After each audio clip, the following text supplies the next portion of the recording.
जय जय जय नमोस्तु नमोस्तु नमोस्तु नमो हरिहंताणं नमो सिद्धाणं नमो हरियाणं नमो वज्रायाणं नमो लोये सव्यसात्मन्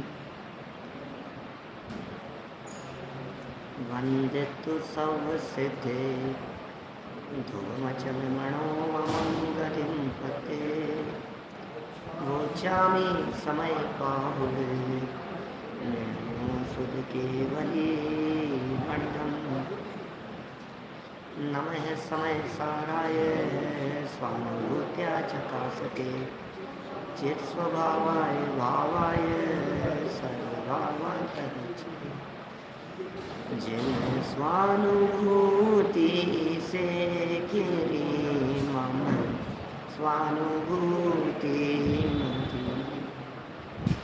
श्री विमल धारा जैन श्रुत आनंद अमृत से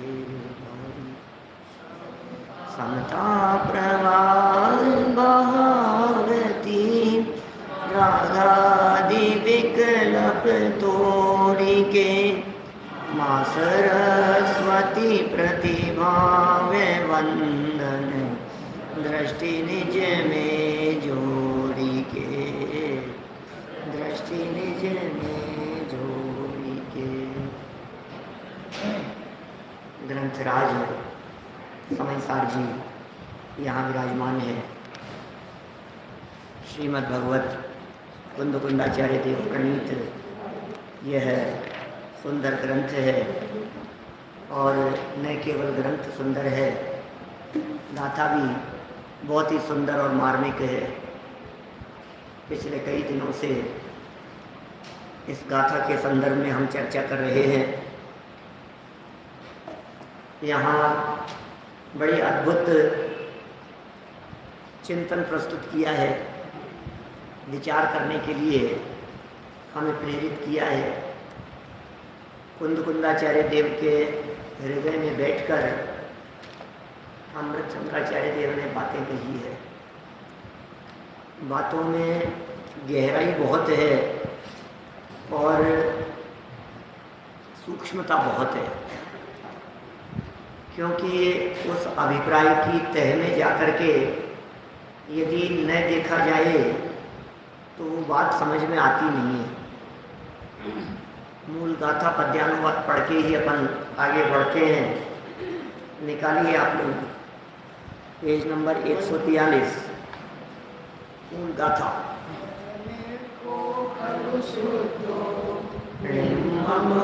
प्राण दंसण समगो तमिखिदो तच्चित्तो सवेरे कयम मैं एक हूँ मैं शुद्ध निर्मम ज्ञान दर्शन पूर्ण तितलीन निज मेरी रहूं सब आश्रमों आश्रय करूं।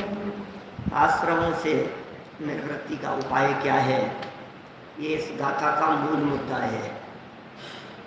गाथा ये कह रही है कि आश्रमों से कैसे निवृत्त होंगे। गाथा ये कह रही है कि आश्रमों से निवृत्त होने के लिए हमें क्या करना चाहिए।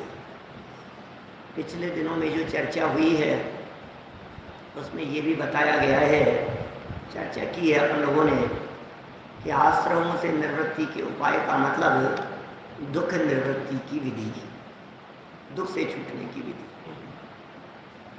दुख से छूटने की विधि की दिशा में पहला कदम है अपने आप को एक मानना कि मैं एक हूँ, और एक कह करके जो बातें कही है उन सब के बारे में भी चिंतन किया जाना चाहिए कि मैं यह प्रत्यक्ष अखंड अनंत चिन्मात्र ज्योति आत्मा अनादि अनंत नित्य उदय रूप विज्ञान घन स्वभाव भाव वाला होने से एक हूँ।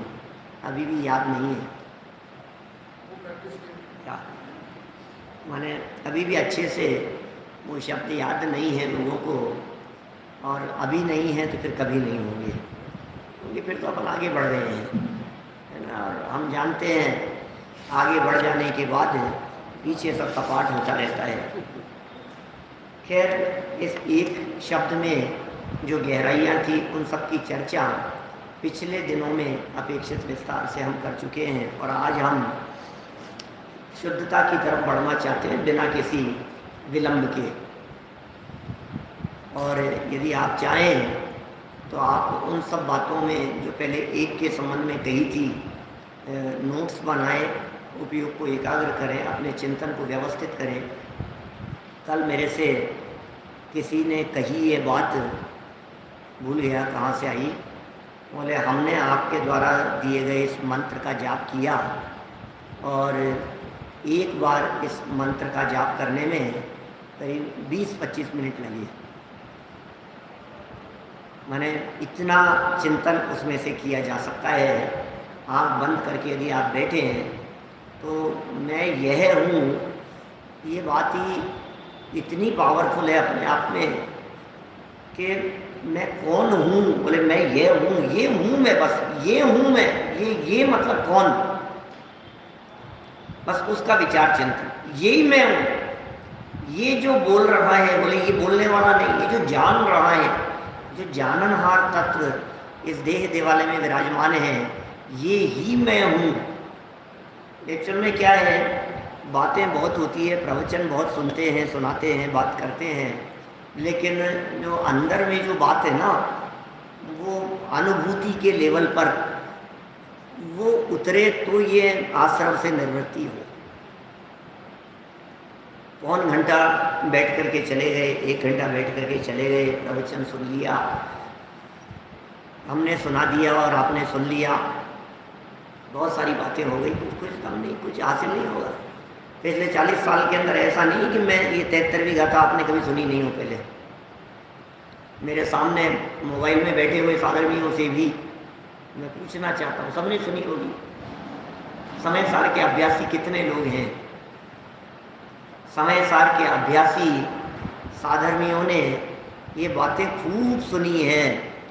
10 लक्षण में सुनी होगी, अष्टानिका में सुनी होगी, इस 73वीं गाथा की चर्चा शिविरों में सुनी होगी, पंचकल्याणक आयोजनों में किसी विशिष्ट विद्वान के द्वारा इस 73वीं गाथा पर 2-4 प्रवचन कर दिए होंगे। फिर बोले निवृत्ति हुई कि नहीं हुई? क्या बोलता है, कुछ लोग फर्स्ट टाइम वाले भी हैं, हर्षवर्धन जी साहब, लेकिन मुझे तो ये जानना है कि फिर आश्रम से निवृत्ति हुई या नहीं हुई। क्या आप लोग फर्स्ट टाइम सुन रहे हैं, लेकिन 20 से ज़्यादा बार तो मैं अपने जीवन में इस पर प्रवचन कर चुका हूँ। लगभग 20 बार तो मैंने प्रवचन किए होंगे इस 73वीं गाथा। तो अब सोचो, जरा विचार कीजिए। फर्स्ट टाइम वालों से नहीं कहता हूँ, लेकिन और लोगों के बारे में सोचना कि अब वो चिंतन के लेवल पर, श्रद्धा के लेवल पर, धारणा के लेवल पर, अभिप्राय बदलने के लेवल पर ये बात काम आती है। वहाँ तक हम पहुँचते हैं, यानी क्या बोलो। बहुत सारे लोग लिख रहे हैं, धन्यवाद। बहुत सारे लोगों का सामने से आ गया, विजय अंकल हम तो पहली बार वाले हैं, पहली बार वाले हैं, फर्स्ट टाइम सुन रहे हैं, फर्स्ट टाइम सुन रहे हैं, फर्स्ट टाइम सुन रहे हैं।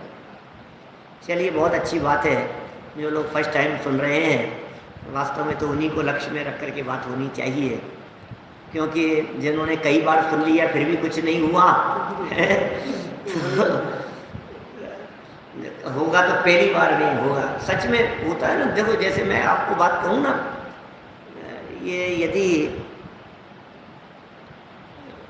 IAS जैसे लेवल की बात करें अपन, तो जो सेलेक्ट होते हैं ना, वो फर्स्ट अटेम्प्ट में होने वाले ही होते हैं। सेकंड थर्ड वाले तो फिर वो करते रहते हैं, फिर तो कुछ नहीं, फिर तो शिथिल हो जाते हैं। पहली बार में, पहली चोट में जो काम होता है ना, वो काम ही स्पेशल वही होता है। जिन्होंने समय सार कभी नहीं पढ़ा, वो यदि काम करेंगे तो समय सार पढ़ करके बोले तुरंत काम कर लेंगे, क्योंकि वो उग्रता होती है, वो पुरुषार्थ होता है, वो जोश होता है। और जो कई बार सुन लिए, हाँ हाँ बात वही तो है, हाँ पंडित जी क्या बोलने वाले हैं मुझे तो पहले से ही पता है। फिर तो ये हो जाता है, हाँ मुझे तो इन सब बातों की पहले से ही खबर थी। अब टोडरमल जी कह रहे हैं सम्यक दर्शन की प्राप्ति के लिए मुझे तो इन बातों की खबर नहीं थी, ये होना चाहिए, और तुम कह रहे हो कि हमें तो पहले से खबर थी। तो बोले हो गया, गई भैंस पानी में, लुटिया डूब गई। फिर तो अब वो जो उग्रता चाहिए ना, माने तूफानी वेग से जो कदम उठाने की बात जैसी कहते हैं, वो पहली बार में जो होता है, पहली बार सुनने पर जो आपको उत्साह आया था कि अच्छा मैं अभेद अखंड आत्मा हूँ, अच्छा मैं अनादि अनंत हूँ, ये जो पहली बार में जो पुरुषार्थ जागृत हुआ था, आज अनादि अनंत कह देते हैं तो माथे पर सुरसुराहट नहीं होती है, जूं नहीं रेंगती है, ऐसा है। कितनी भी बार हम रोजाना प्रवचन में आलोक जी भाई साहब कितनी भी बार हम ये कि मैं अनादि अनंत हूँ, हाँ अनादि अनंत है, हाँ और कोई नई बात बताओ बनी, अनादि अनंत है।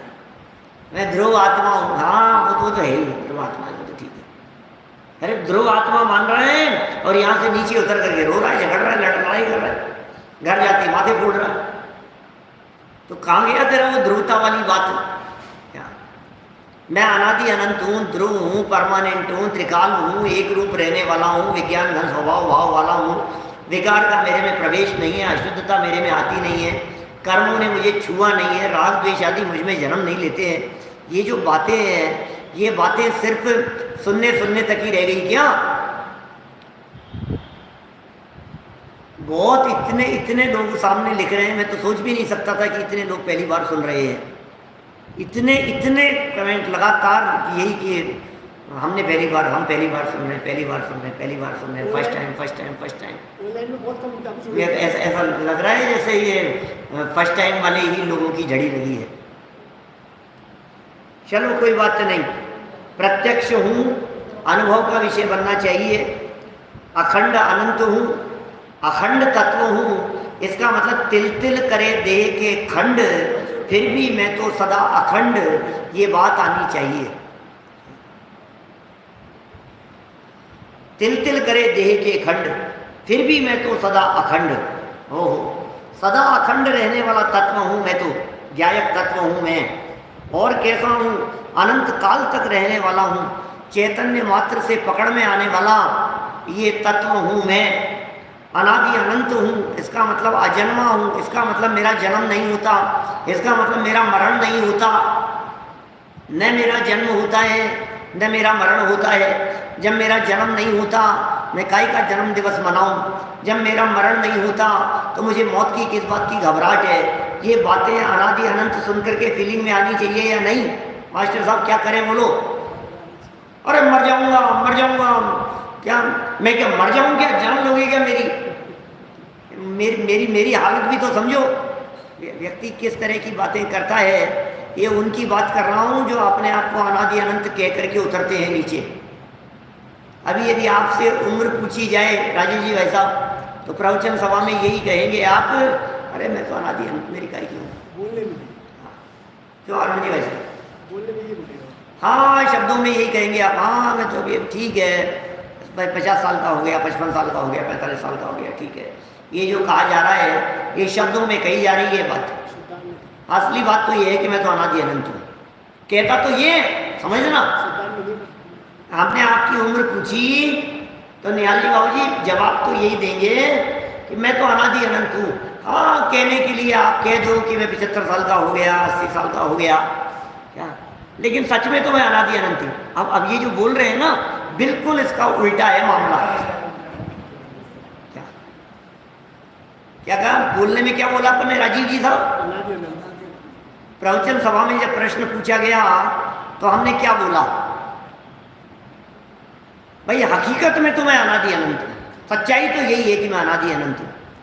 अब ठीक है आप कह दो मुझे 45-50 साल का, जो भी आपको कहना हो, ठीक है। मेरे को लोग डॉक्टर संजीव कुमार गोदा के नाम से पुकारते हैं, बाकी मैं तो अभेद अखंड आत्मा हूँ।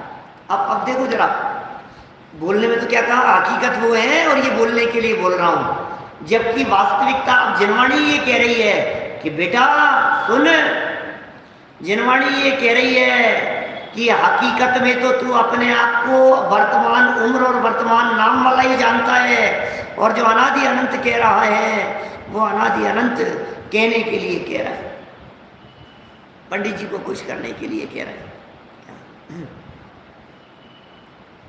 आज थोड़ी सी आवाज गूंज रही है क्या? कुछ डिस्टर्ब हो रहा है क्या? कब करता हूँ तो कुछ सुनाई नहीं आ रहा। थोड़ा सा ऐसा लग रहा है कि आज आवाज गूंज रही है, समझ में नहीं आ रहा है। चलिए खैर, देखिए क्या कहते हैं यहाँ। अनादि अनंतता का विश्वास एक बहुत बड़ी चीज़ है।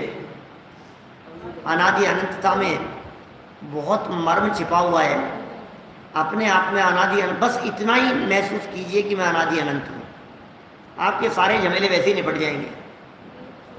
अब आपको समझ लो, अब घूम फिर करके वही बातें आती है कि बच्चे ने सामने जवाब दे दिया, समझ लो आप नौकर छोड़ करके चला गया कि 4 बातें सुना करके चला गया, 4 लोगों के बीच में आपकी बेइज्जती कर दी।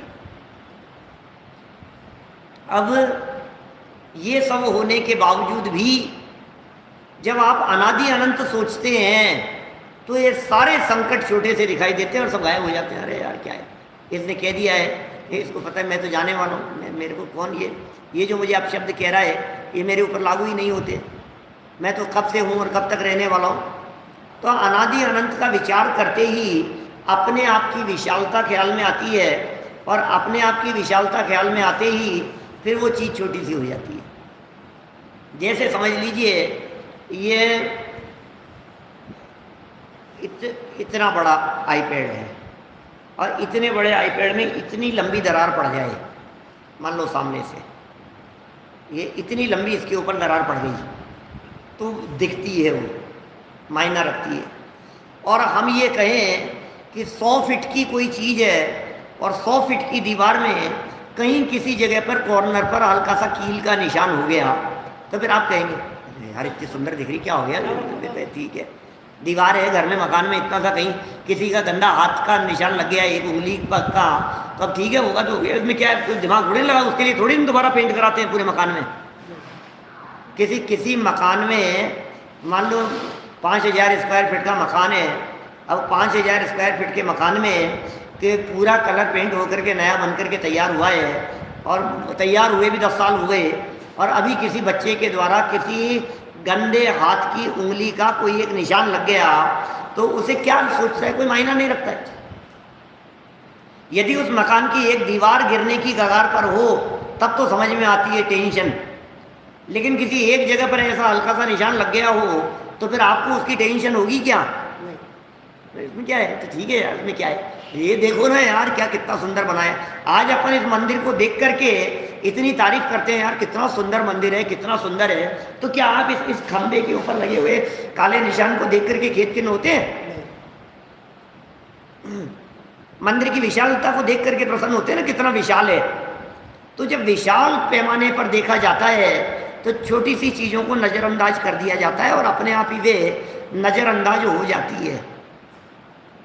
इसी तरह से अनादि काल से लेकर के अनंत काल तक जब अपने आप को देखा जाता है तो उस प्रवाह में ये छोटे मोटे राग द्वेष की बातें ये कुछ मायना नहीं रखती और दिखाई नहीं देती। अनादि अनंत में देखने का प्रयास करो तो दिखाई नहीं देगी।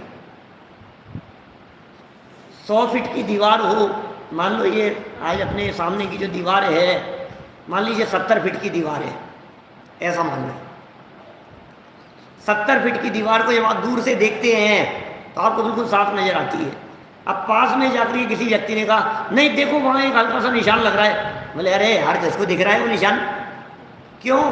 जब आप 70 फीट की दीवार को देखते हैं तो आपको एक सूत का 1 mm का निशान दिखता नहीं है। 70 फीट की दीवार को एक साथ देखते हैं तो 1 mm का निशान नहीं दिखता है। जब आप नज़दीक जाकर के उसको 1 फीट की दूरी से देखते हैं तो फिर आपको 1 mm का निशान खलता है। इसी तरह से जब आप अपने आप को 40 साल की उम्र वाला मानते हैं तो फिर 40 साल की उम्र में दिखने वाली जो घटनाएं हैं वो आपको हावी दिखाई देती है, और जब उसी में आप ब्रॉड माइंड होकर के अनादि अनंत देखते हैं तो फिर आपको लगता है कि कुछ दिखाई नहीं दे रहा मेरे को। तो वो नहीं दिखेगा। ये फॉर्मूले हैं भाई साहब, अमृत चंद्राचार्य द्वारा दिए गए। कुछ बातें ऐसी रहस्य रूप है, समझ में आ जाए तो निहाल हो जाए, ऐसा है। कितने ही एग्जाम्पल बना सकते हैं, कितने ही एग्जाम्पल दे सकते हैं, और भी तो नए और कई एग्जाम्पल दे सकते हैं इन्हीं बातों को समझने समझाने के लिए।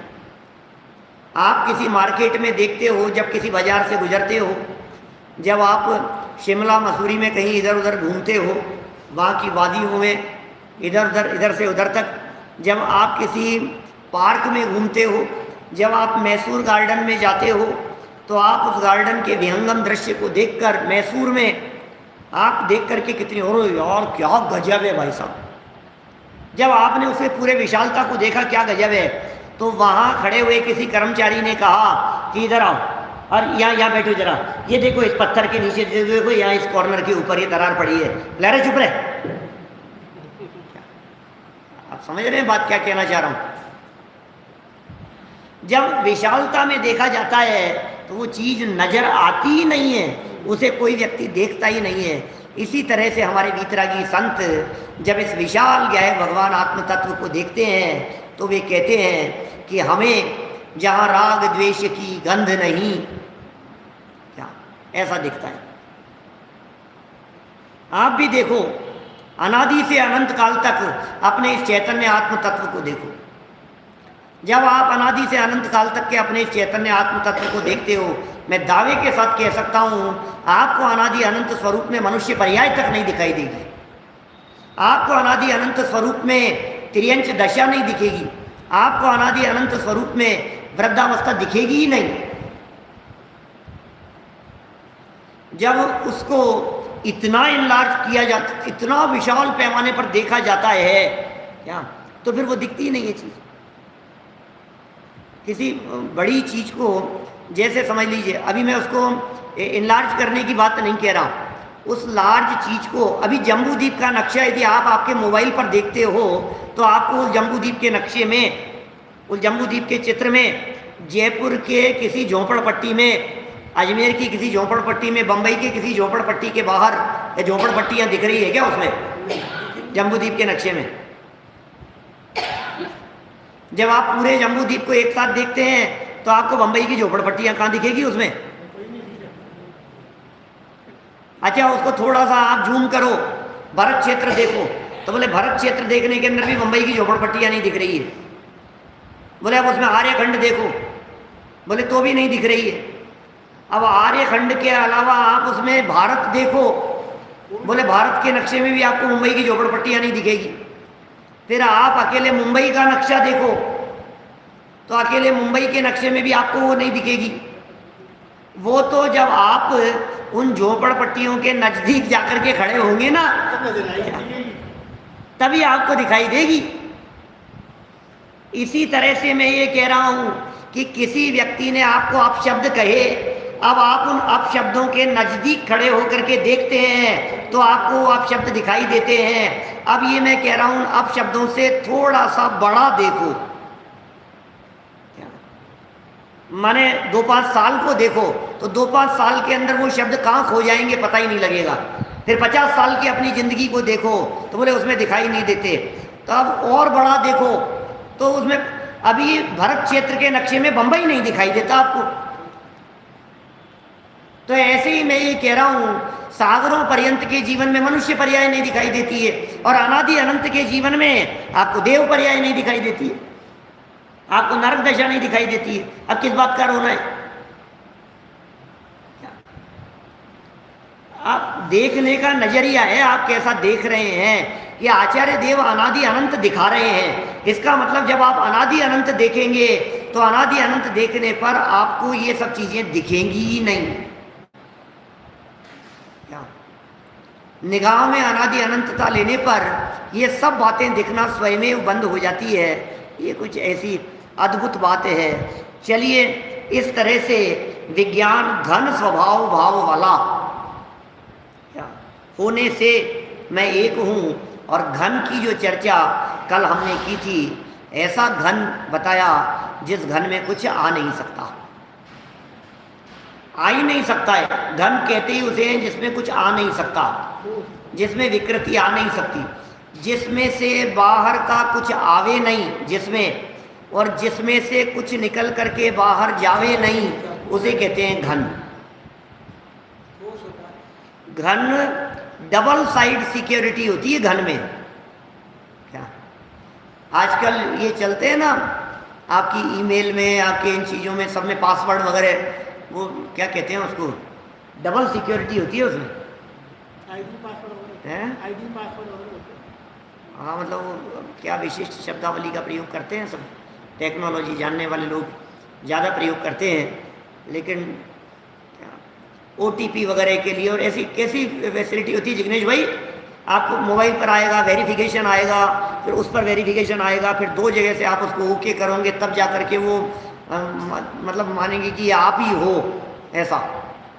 तो आप मोबाइल पर भी आएगा, मेल पर भी आएगा, आपको यहाँ मोबाइल पर भी ओके करना पड़ेगा, वहाँ मेल पर जा कर के भी आपको ऐसा करना पड़ेगा, तब जा कर के वो भाई के ऑथेंटिकेशन के लिए आपको वो माने समझ लो, सब समझ गए आप उसको। तो इसी तरह से यहाँ क्या कह रहे हैं ये, बोले डबल साइड आपके पास में ऐसी पावर है, अंदर का कोई बाहर जाता नहीं है और बाहर का कोई अंदर आता नहीं है। इसका नाम है विज्ञान घन। अंदर वाला बाहर नहीं जाए और बाहर वाला अंदर नहीं जाए, तब जाकर के प्रॉपर सुरक्षा होती है। क्या ऐसा आने जाना यदि चलता रहे तो फिर सुरक्षित नहीं रहता है। इस तरह का विज्ञान घन कह करके ये कह दिया, तुम्हारे में मौजूद ज्ञान, दर्शन, सुख, वीर्य, चारित्र आदि जो अनंत गुण हैं, उनमें से एक भी निकल करके बाहर नहीं जाएगा। एक बात तो ये हो गई। और बाहर जितना भी है, जो भी उठापटक है, वो कहीं अंदर में आएगी नहीं। तो इस तरह का विज्ञान घन स्वरूप यहाँ बताया। एक नए बिंदु की तरफ मुझे आगे बढ़ना है, और शुद्ध कह करके तो आप सोच भी नहीं सकते थे अमृत चंद्राचार्य देव किस शुद्धता की बात करेंगे। क्या है कारक चक्र? वाक्य पढ़ता हूँ, 144 नंबर पेज पर है। समस्त 6 कारकों के समूह की प्रक्रिया, समस्त कारकों के समूह की प्रक्रिया से पार को प्राप्त जो निर्मल अनुभूति, उस अनुभूति मात्र पने से शुद्ध हूँ। लोग क्या कह रहे हैं, समझ में आया क्या कुछ? मैं शुद्ध हूँ तो शुद्धता दिखाओ ना, ये क्या दिखा रहे हो? ये कैसी शुद्धता दिखा रहे हैं? इस शुद्धता में किस तरह की शब्दावली का प्रयोग कर रहे हैं, ये समझ में ही नहीं आ रही है कि ये क्या रहे हैं। ये कौन सी शुद्धता की बात कर रहे हैं?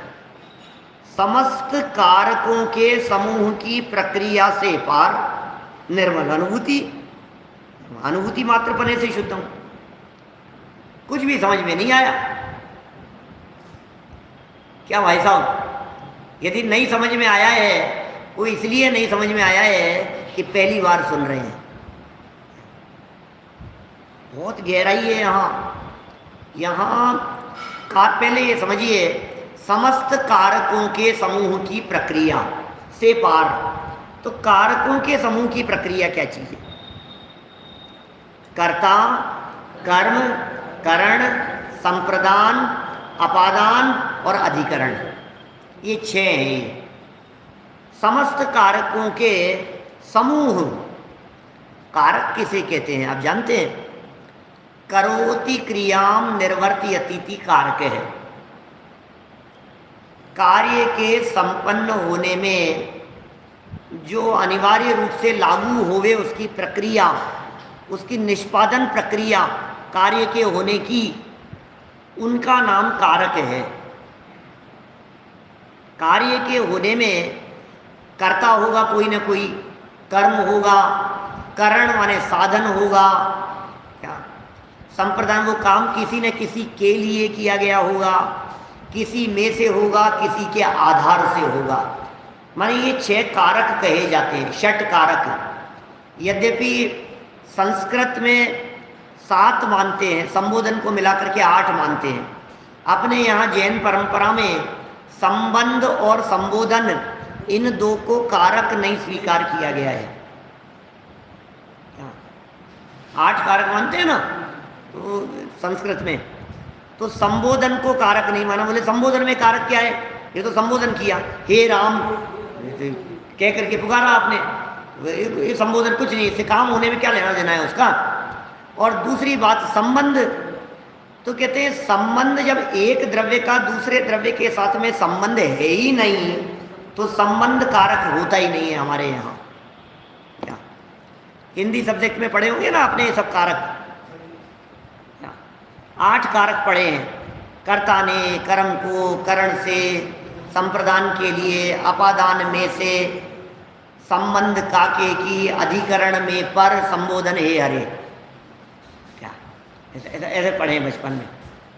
तो इनमें जो छठे नंबर पर आया ना संबंध काके की, संबंध ये चिन्ह बताए उसके, और संबोधन, बोले इन दो को हमारे यहाँ जिनागम में कारक स्वीकार नहीं किया गया है, इसलिए अब बचते हैं 6 कारक। अब जो बचे हैं वो 6 कारक हैं।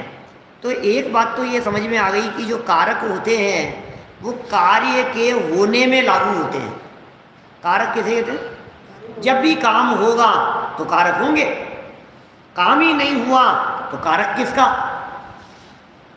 तो ये कारक जो होते हैं, और ध्यान दीजिएगा, ये जो कारक होते हैं ये कारक पर्याय में लागू होते हैं, ये कारक अवस्था में लागू होते हैं। जो भी कारक होते हैं, क्योंकि ये प्रक्रियाएं, और यहाँ कह रहे हैं कारक समूह की प्रक्रिया से पार। क्या? कारक समूह की प्रक्रिया से पार। इस प्रक्रिया से पार, इसका मतलब जहां कारक लागू नहीं होते उसकी बात कर रहे हैं। जहां कारक लागू नहीं होते माने वहां हम द्रव्य स्वभाव की बात कर रहे हैं। समझ में आ रही है बात? 6 कारकों में एक 6 कारक वाला पाठ हमने पढ़ाया है, उनमें बालबोध पाठमाला, वितराग विज्ञान पाठमालाओं में, उनमें 6 कारक वाला तत्व ज्ञान पाठमाला में पढ़ा है। तो सब बराबर सुनना चाहिए। अभी तो पुराने तो अपन भूल ही जाते हैं। पुराने YouTube पर अभी लगभग 3500 प्रवचन हैं मेरे। क्या? लगभग 3500 प्रवचन है, हर सब्जेक्ट पर हैं। अब पुराने कोई सुनो, बिल्कुल सिस्टम बना करके व्यवस्थित प्लेलिस्ट के अनुसार, तो एक एक चीज़ लाइन टू लाइन किताब खोल करके बैठो तो उन बातों के रहस्य समझ में आए।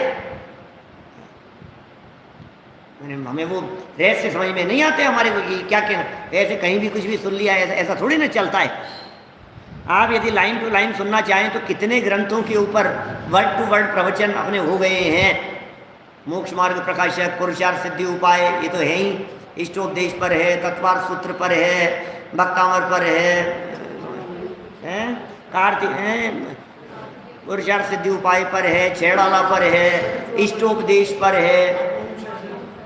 ये सब मैं तो इस पर कह रहा हूँ जो वर्ड टू वर्ड उपलब्ध हैं। लाइन से आप ग्रंथ खोल करके बैठो और वो सब मिल जाएं आपको। अभी समय सार भी 200-250 प्रवचन हो गए, संयम प्रकाश पूरा होने की स्थिति में है। बहुत है, और भी मैं भी थोड़ा उपयोग लगा करके बात करूँगा। से वीतराग विज्ञान पाठमाला पर है, तत्व ज्ञान पाठमालाओं पर हैं, बालबोध पाठमालाओं के ऊपर हैं, सब्जेक्ट वाइज हैं, टॉपिक वाइज हैं, क्षत्र चूड़ामणि के ऊपर पूरे प्रवचन हैं, line to line word to word हैं। तो ये सब अभी कोई ठान लो कि भाई ये हमारे को लाइन टू लाइन ग्रंथ खोल करके हमारे को सुनना है, तो आपको वो बराबर व्यवस्थित रीति से मिलता है। और मैंने तो पहले भी कही है, जैन धर्म दर्शन सीखने वालों को, जो सीखने की इच्छा रखने वाले हैं, उन्हें अवश्य बालबोध पाठमाला से लेकर के बराबर बातों को सुनना चाहिए। हमारे गुणस्थान के ऊपर पूरे प्रवचन उपलब्ध है। मैं तो सिद्धांतों और टॉपिक्स की यदि बात करें तो निमित्त उपादान पर मिलेंगे, 4 अभाव पर मिलेंगे, 5 भाव पर मिलेंगे, 7 तत्व संबंधी भूल पर मिलेंगे, सब चीज़ों पर मिलेंगे। चलो ये तो बीच में बात आ गई इसलिए कही है मैंने। मैं तो इतना बात कहना चाहता हूँ कि पुराना कभी सुन करके देखो। कभी जो प्रश्न आ गया था ना सामने, इसलिए मुझे इतनी बात कहने का विकल्प आया। प्रश्न ये सामने से आया कि संबंध को कारक में क्यों नहीं शामिल किया, तो 6 कारक वाले प्रवचन सुनो, तो आपको विस्तार से मिलेगी वहाँ चर्चा। फिर भी संक्षेप में मैं ये कह सकता हूँ भाई साहब, 6 कारक में हमारे यहाँ जैन परंपरा में संबंध को क्यों नहीं लिया। इसलिए नहीं लिया क्योंकि संबंध होता ही नहीं है कुछ। संबंध किसी का किसी के साथ में कुछ होता ही नहीं है। किसके संबंध की बात करें हम? है ही नहीं संबंध। माइक का मेरे साथ में क्या संबंध है बताओ? ये माइक मेरा है, मैं इसके साथ में संबंध बतलाऊं कि ये आईपैड जो है ये आईपैड मेरा है। अब मैं इसके साथ में अपना संबंध घोषित करूं कि इसके साथ में मेरा संबंध है, बोले झूठा है ये सब संबंध। क्या बात कर रहे हो आप? फालतू की बात कर रहे हो आप, कोई मतलब नहीं है इससे। हटाओ इसको, इस तरह के संबंध की बात को। बोले इस तरह का संबंध बतला करके पर के साथ में जुड़ना चाहते हो आप? निषेध कर दिया गया उस संबंध का, कोई किसी का नहीं है, इसलिए संबंध को स्थान नहीं है हमारे यहाँ वाणी में।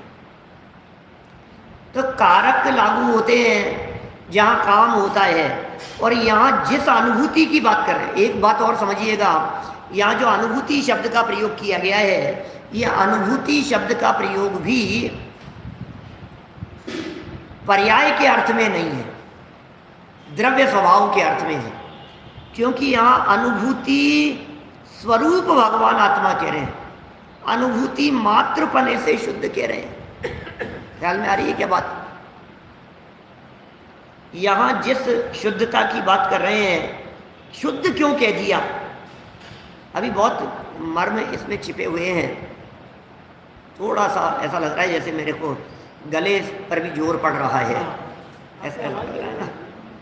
माइक भी थोड़ा सा डिस्टर्ब कर रहा है। देखो माने ये जो बात हम कर रहे हैं, शुद्धता क्यों है? इससे शुद्धता का क्या रिलेशन है ये बताओ। विस्तार से करेंगे, चर्चा और करेंगे, अपन समझने की चेष्टा करें। ये जो बात कही जा रही है, शुद्धता से इन कारकों का क्या रिलेशन है, और कारक चक्र की प्रक्रिया से पार से शुद्धता का क्या संबंध है? तो बोले कुछ भी कर लो दुनिया में, ऐसा नहीं हो सकता कि आपने कोई काम किया और उसमें कोई कमी नहीं रहे। क्या अब आई क्या बात समझ में? आपने ध्यान देना, बहुत मार्मिक बात कह रहा हूं, थोड़ा रहस्य छिपा हुआ है। क्या रहस्य छिपा हुआ है? हमने कोई बात कही आपसे और हमने कहा ये काम करना है, और आपने काम किया। दुनिया में कोई भी काम 100% परफेक्शन से होता ही नहीं है। ऐसा कोई मकान नहीं होगा हिंदुस्तान में जिसमें कोई कमी नहीं हो। जितने लोग यहाँ बैठे हुए हैं, मेरे सामने भी इतने लोग बैठे हुए हैं, क्या बाद में भी सुनने वाले हैं, बोलो इतने लोगों में से एक भी व्यक्ति ये कह देवे कि हमारे मकान में किसी तरह की कोई कमी नहीं है, तो मैं अभी यहाँ उसकी घोषणा कर दूँ आपका नाम लेकर के। निर्मल चंद जी, बाबू जी साहब, बोलो आपके मकान में कोई कमी नहीं है। बारीकी से देखने पर भी कहीं मकान की दीवारों पर किसी तरह की कोई दरार नहीं है, कहीं किसी तरह का कोई निशान नहीं है, सारी जमीन मकान सब जगह सब बराबर है। हो सकता है क्या? अभी मैं वो कमी तो बता ही नहीं रहा हूँ जो हमारे बाबूजी ज्ञानचंद जी साहब, पंडित जी साहब बतलाया करते थे। क्या वो कमी तो मैं बता ही नहीं रहा हूँ। सेठ साहब ने मकान बनाया और उसमें 2 कमियाँ निकाल दी। क्या अरे क्या बात कर रहे हो? मकान में और कमी, मेरे पास कोई कमी नहीं है। अभी बताओ पंडित जी, अभी सही करा देता हूँ। बोले सही नहीं हो सकती। बोले वो कमियाँ तो रहेगी ही। बोले कौन सी 2 कमियाँ? सबने सुनी है आपने। बोले एक तो ये मकान परमानेंट नहीं रहेगा सेठ साहब। आपने जो बनाया है ये मकान परमानेंट नहीं रहेगा। हाँ ये बात तो सही है। और दूसरी क्या कमी है? बोले इसको बनाने वाला और इसमें रहने वाला भी परमानेंट नहीं रहेगा। क्या ये टेम्परेरी है? बोलो। तो कमियां तो सब जगह पर होगी। बस इससे ही आपको बात समझ में आ गई होगी। क्या बात समझ में आ गई होगी? जो चीज बनती है उसमें कुछ न कुछ कमी जरूर रहती है। श्रवण बेलगोला की प्रतिमा बनी ना, बाहुबली स्वामी की प्रतिमा, आप उसे देखते हैं तो उसमें भी कमी दिखती है। क्या ऐसा हो ही नहीं सकता जो चीज़ बनी हो और उसमें कोई कमी नहीं हो। कि क्या कमी है? उनके लेफ्ट साइड के हाथ की एक उंगली छोटी है पता है कि नहीं आप लोगों को? नहीं पता। श्रवण बेलगोला में बाहुबली भगवान की जो प्रतिमा है, उस प्रतिमा के लेफ्ट साइड वाले हाथ की एक उंगली छोटी है, हैं? हाँ, इंडेक्स फिंगर, तर्जनी छोटी है। और इतिहासकार ऐसा कहते हैं कि जब मूर्तिकार ने मूर्ति को बनाया तो कोई घमंड नहीं रह जाए क्या कि ये मैंने कितनी सुंदर मूर्ति बनाई है, कभी छोड़ दी। ये विचार कर उसने इस तर्जनी उंगली को छोटा किया, छोटा करवाया कि किया कि उसने भावना से किया, जो कुछ भी है जानबूझ करके, कि कोई व्यक्ति ये कहे कि तुमने बहुत ज़बरदस्त काम किया है, बनाया है, तो मैं बता सकूं कि ये मेरे से कमी रह गई। घमंड नहीं हो पाए।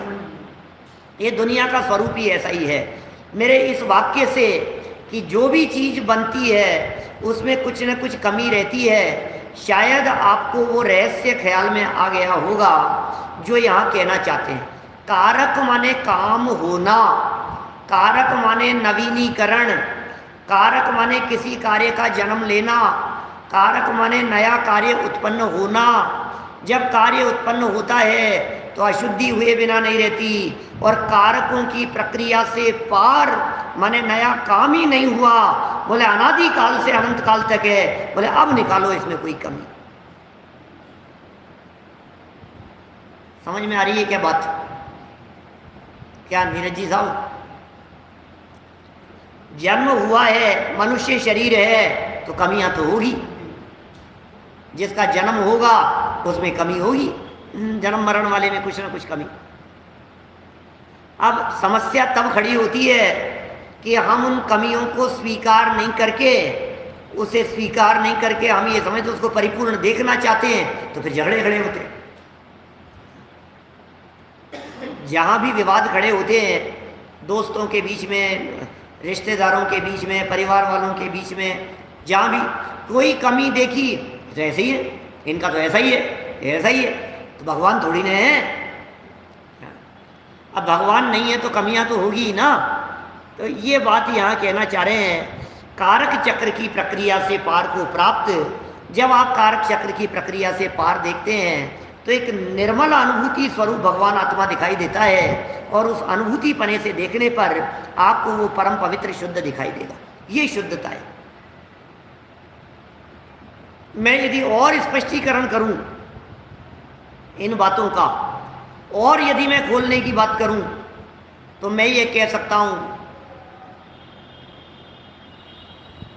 अकृत्रिम चीजों में मलिनता नहीं होती है। ये समझ लो आप, ये शुद्धता का रहस्य है, समझ लो आप। क्योंकि अकृत्रिम प्रतिमा को किसी ने बनाया नहीं है, कमी बताओ। अब चूंकि वो अकृत्रिम है इसलिए वो टूटेगी नहीं। जो बनी नहीं होती है वो बिगड़ती भी नहीं है, ऐसा स्वरूप होता है। जो नई बनती है वो बिगड़ती है। क्या नेचुरल को भी नेचुरल नहीं कहें आप, क्योंकि नेचुरल में भी जो नया उत्पन्न हुआ है ना, अब एक तो अपन नेचर की बात करें, जैसे अपन पहाड़ खड़े हो गए, ये सब नेचर ही हैं ये, तो उनमें भी बहुत गंदगी होगी, कहीं कांटे लगे हुए होंगे, कहीं और कुछ होंगे, ये सब होगा। यहाँ नेचुरल को आप कहिए अकृत्रिम, ये अकृत्रिम है। तो जो अकृत्रिम चीजें होती है वो टूटती नहीं है कभी। नेचुरल में तो दुनिया में ऐसा होता है, जहाँ पहाड़ होते हैं वहाँ रेगिस्तान हो जाता है, जहाँ रेगिस्तान होते हैं वहाँ समुद्र हो जाता है, जहाँ समुद्र होते हैं वहाँ जंगल खड़े हो जाते हैं। ऐसा है इस धरती पर, ऐसी परिवर्तन अनादि काल से बहुत होते रहे हैं। पंजाब के आसपास कोई समुद्र नहीं है, मालूम है आपको? पंजाब के आसपास, लेकिन इतिहासकार ये कहते हैं कि पंजाब के आसपास बॉर्डर पर जिस तरह के वहाँ बड़े बड़े ये जो जहाज हैं उनके लकड़ियों के टूटे हुए अवशेष मिलते हैं, उन्हें देख करके ऐसा लगता है कि किसी ज़माने में यहाँ पर कोई बड़ा बंदरगाह हुआ करता होगा। ऐसा कहते हैं। पंजाब की बात कर रहा हूँ मैं, जहाँ दूर दूर तक समुद्र के किसी तरह की संभावना नहीं दिखाई देती है। लेकिन यहाँ ये ऐसे ऐसे जहाज के अवशेष यहाँ होने का क्या मतलब है, इस जगह पर होने का, उससे पता लगता है कि कभी हुआ करता होगा वहाँ। और हमारा जैन दर्शन तो ये कहता ही है कि सब मिट्टी हो जाता है, पहाड़ होते हैं वो सब पानी हो जाते हैं, छठे काल के अंत में प्रलय के समय में सब खत्म हो जाते हैं, वापस खड़े हो जाते हैं। तो ये सब चीज़ें बनती बिगड़ती रहती है। लेकिन जिसे हमने अकृत्रिम नाम दिया है, जैसे हिमवन पर्वत, जिसे हमने अकृत्रिम नाम दिया है, जनवाणी के आधार से जाना है, जैसे सुमेरु पर्वत, ये जो अकृत्रिम है, बोले जैसे अकृत्रिम चैत्यालय, मध्य लोक के 458 अकृत्रिम चैत्यालय, जैसे आप समझिए, आप न केवल 458 अकृत्रिम चैत्यालय, 3 लोक के सर्व अकृत्रिम चैत्यालयों की बात करो, अकृत्रिम रचनाओं की बात करो, नंदीश्वर द्वीप की रचनाओं की बात करो, पंचमेरु की रचनाओं की बात करो, ये सब अकृत्रिम हैं। कभी आपको ऐसा विकल्प आता है क्या कि अकृत्रिम चैत्यालय इतने विशाल विशाल हैं, उनमें झाड़ू कौन लगाता होगा? इतनी विशाल विशाल, इतनी बड़ी बड़ी प्रतिमाएं हैं, 500 धनुष की पद्मासन प्रतिमाएं, उनमें प्रक्षाल कौन करता होगा? उनमें साफ सफाई कौन करता होगा?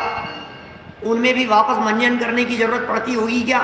जैसे साल में एक आध बार मंदिरों में करते हैं अपन लोग, धातु की प्रतिमाओं पर, पाषाण की प्रतिमाओं पर मंदिर के लोग, आराधक लोग मिलकर के उसे रीठा वगैरह ऐसी चीज़ें लेकर के उसको प्रतिमाओं को साफ सफाई का साल में एक बार 10 लक्षण के पहले भादवे में कोई इस तरह से करते हैं। तो ऐसा कहीं वहाँ कृत्रिम प्रतिमाओं में भी होता होगा क्या? कोई करता होगा क्या? स्वर्ग में देवगति के अंदर भले ही सफाई कर्मचारियों के नाम पर क्या किल्बिशिक वगैरह देव होते हों, लेकिन क्या देवगति के अंदर भी कहीं गंदगी होती होगी क्या? जहाँ लिखने पढ़ने के लिए कागजों का काम नहीं है, वहाँ कैसे गंदगी होगी? जहाँ खाने पीने के लिए चाट पकौड़ी नहीं है, क्या खोमचे वाले ऐसे नहीं है, तो वहाँ दोने पड़े होंगे, पत्तलें पड़ी होंगी, कहाँ से गंदगी होगी? जहाँ वैक्रियक शरीर में मलमूत्र आदि होते ही नहीं है, पसीना आता ही नहीं है, वहाँ गंदगी की गुंजाइश है कहाँ? यहाँ तो कोई व्यक्ति चाट पकौड़ी खाई और दोना फेंक दिया, कचरा फेंक दिया है, उसने वॉमिटिंग कर दी, उसने ये कर दिया, गंदगी यहाँ तो बहुत है। वहाँ देवगति के अंदर कैसे गंदगी? क्यों? अकृत्रिम है। बस एक बात समझ लीजिए, इतना सारा विश्लेषण करने के बाद में मैं इस निष्कर्ष को आपके सामने रखना चाहता हूँ कि जिस भगवान आत्मा की शुद्धता की चर्चा इस 73वीं गाथा में की जा रही है, जिस भगवान आत्मा को यहाँ शुद्ध कहकर के पुकारा जा रहा है, एक ही विशेषण काफ़ी है, आप उसे अकृत्रिम स्वीकार कर लीजिए। यदि वो अकृत्रिम है तो फिर ये प्रश्न खड़ा नहीं होता कि इसको किसने बनाया, कर्ता कौन है? बोले कर्तापन की प्रक्रिया से पार है। बोले ये रचना किसकी है? इसमें कर्मपना लागू नहीं होता। आत्मा को किसके द्वारा बनाया गया? ये करणपना लागू नहीं होता। ये आत्मा का अस्तित्व किसके लिए है? बोले ये बात ही खड़ी नहीं होती। बोले किस में से और किसके आधार से? बोले ये सब बातें यहाँ लागू नहीं होती है। तो इस तरह से यहाँ क्या कह रहे हैं? कारक चक्र की प्रक्रिया से पार। कुछ बात जचती है या नहीं जो मैं यहाँ कहना चाह रहा हूँ अमृतचंद्राचार्य देव की पंक्तियों के आधार पर? कारकों से पार कह रहे हैं। जय कुमार जी भाई साहब रतलाम वाले, बोलो। जहाँ कारक ही लागू नहीं होते हैं, जहाँ कर्ता कर्म करणाधिक की प्रक्रिया ही लागू नहीं होती है, जो अकृत्रिम है, जो बना बनाया भगवान है, जो अनादि काल से सदा एक रूप है, जो अनंत काल तक सदा एक रूप रहने वाला है, इसमें विकृति बतलाओ। तो शुद्ध कहकर के अमृतचंद्राचार्य देव के दिमाग में इस भगवान आत्मा का अकृत्रिमपना झलक रहा था। शब्द क्या देते, विस्तार कितना करते, कितना लिखते हैं। अमृतचंद्राचार्य के दिल दिमाग में ये घूम रहा था कि मैं शुद्ध हूं। बोले मैं शुद्ध कैसे हूं यार? राग द्वेष दिखाई दे रहे, मैं शुद्ध कैसे हूं? विकृति दिख रही है, मैं शुद्ध कैसे हूं? मलिनता दिख रही है, मैं शुद्ध कैसे हूं? सोचना। अतुल भाई खारा साहब, आपके डलास में भी चलाया मैंने 73वीं गाथा। बोलो, माने विचार कीजिए, बहुत मार्मिक पंक्ति है। प्रक्रिया को ही उड़ा दिया। बोले ये तो कुछ होवे तो आप उसमें कमी निकालो ना। जब जब कुछ नया होगा तो आप कमी निकालने की बात करो। ये बना बनाया है, इसमें क्या कमी निकालोगे आप? और इसमें यदि तुम अब अच्छा, जैसे देखिए, जैसे मैं समय सार की इस पंक्ति को पढ़ूं और मैं ये कहूं कि मैंने जो बोला है उसमें कमी निकालो, बोले पंडित जी आपकी कमी नहीं निकलेगी, अमृतचंद्राचार्य की निकलेगी। क्यों? क्योंकि 1000 साल से है ये लाइन। मैंने ये लाइन पढ़ी, ये देखो क्या कह रहे हैं, समस्त कारकों के समूह की प्रक्रिया पूरी करते हैं अपन, बात कल करेंगे थोड़ी चर्चा। समस्त कारकों के समूह की प्रक्रिया से पार को प्राप्त जो निर्मल अनुभूति, उस अनुभूति मात्र पने से शुद्ध हूं। ये लाइन है यहाँ। बोले इसमें गलती निकालो, इस लाइन में ये जो सवा लाइन अपन ने पढ़ी है, ये सवा लाइन में गलती निकालो। मैंने जो बोला है ना, गलती निकालो आप। अब आपने गलती निकालना शुरू किया तो बगल वाले व्यक्ति क्या कहेगा, अरे ये संजीव जी की गलती नहीं है, आपकी गलती के ये उंगली उठा रहे हो, ये अमृतचंद्राचार्य के ऊपर जा रही है। और क्या बात कर रहे हो? क्यों? क्योंकि ये लाइन तो 1000 वर्ष से जैसे की तैसे है। तो मैंने जो कमी देख रहे हो वो 1000 वर्ष पे दिखेगी, वो लागू होगी वो कमी। ऐसे ही अब हमने कहा कि 1000 वर्ष नहीं, अब अनादि अनंत देखो, अब अनादि अनंत में निकालो। बोले है ही नहीं, वो तो है ही नहीं, बना ही नहीं, वो तो कब से है? बोले है तब से ऐसे ही है, ये तो स्वरूप है, ये कोई कमी थोड़ी नहीं। आपके चेहरे पर आज हमने यहाँ काला निशान देखा, हमने कहा ये क्या हो गया, ये इकाई का निशान हो गया, और ये निशान हम आपके जन्म से देख रहे हैं, तो फिर हम थोड़ी ना कहेंगे कि ये कमी है, ये कुछ लग गया है। जो निशान जन्म से देख रहे हैं उसे कमी थोड़ी ना कहेंगे, उसे है ही ऐसे, उसको तो हम स्वरूप कहेंगे। क्या? उसे हम स्वरूप कहेंगे। माने बर्थ मार्क, महावीर जी भाई साहब, माने जो शुरू से ही हो, जो सदा से हो, उसे कमी के रूप में स्वीकार नहीं किया जाता और उसे निकालने का प्रयत्न भी नहीं करता। लेकिन जो नया होता है वो कमी भी दिखती है और उसे बदलने का भी प्रयास करता है। तो इस तरह से यह अनुभूति मात्र पने से शुद्धता की बात, ये दूसरा बिंदु आचार्य देव ने यहाँ कहा है। और कुछ रहस्य छिपे हुए हैं, कल करेंगे उनकी चर्चा अपेक्षित विस्तार से। इन सब बातों का अनुभव करके हम सच में अपने आप को शुद्ध अनुभव करें, इसी मंगल भावना से बात को यही विराम।